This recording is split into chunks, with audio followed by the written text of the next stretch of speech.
আমরা এখানে একটু দাঁড়াইছিলাম। আমাদের গাইড দাদা এখানে একটু দাঁড়া করাইলো সবাইকে এবং সব রাইডারদেরকে সুন্দরভাবে সব কিছু বুঝাই দিচ্ছিল আমাদের গাইড।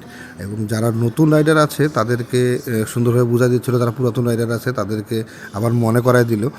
আর দাদা আমাদের সাথে অনেকক্ষণ ধরে কথা বলতেছিল। খুবই ভালো লোক, খুবই ভালো মানুষ, ভালোভাবে সাপোর্ট দিচ্ছিল আমাদেরকে। আর এই সময় সব কিছু ঠান্ডা হয়ে আছে ভাই, কোনো চারদিকে কোনো কথা নাই, কোনো কিছু নাই, কোনো আওয়াজ নাই, শুধু প্রাকৃতিক পাখি কোলাহল এরকম ধরনের আওয়াজ ছাড়া আর কোনো কিছু আওয়াজ নাই। মানুষের কোনো আওয়াজ নাই, গাড়ির কোনো আওয়াজ নাই।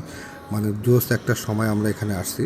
আর সন্ধ্যা হতে বেশি দেরি নেই, যেহেতু ঠান্ডার সময় 5:30টার ভিতরে সন্ধ্যা হয়ে যাবে। আমরা দ্রুত যাওয়ার চেষ্টা করতেছি, কারণ রাত্রে আমরা রাত্রে আমরা পাহাড়ে রাইড করতে চাচ্ছি না।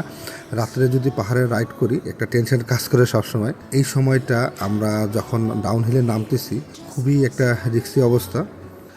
আর ডাউন হিলে নামার সময় অবশ্যই সাবধানতার সাথে নামবেন, কারণ ডাউন হিলে নামার সময় ব্রেক বেশি ধরার দরকার নাই।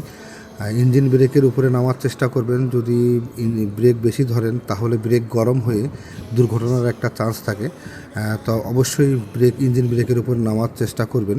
আর আফিল আমার কাছে তেমন একটা প্যারা মনে হয় না। অনেকেই আফিলে উঠার সময় একটা প্রবলেম করে ফেলে। দেখা যাচ্ছে যে একটা গিয়ার আছে আর একটা গিয়ার দিতে যে নিউট্রাল করে ফেলে দিয়ে তখন এই প্রবলেমে পড়ে যায়, তখন গাড়ি পিক আপ দিতে পারে না, গাড়ি পড়ে যায়।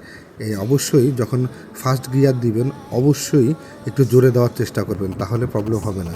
আর ডাউন হিলে নামার সময় অবশ্যই ইঞ্জিন ব্রেকের উপরে নামার চেষ্টা করবেন। আর এই সময়টা পাহাড়টা জোস একটা ফিল লাগতেছে, জোস একটা সময় আসছি আমরা সুন্দর একটা সময় উপভোগ করতেছি এই সময়।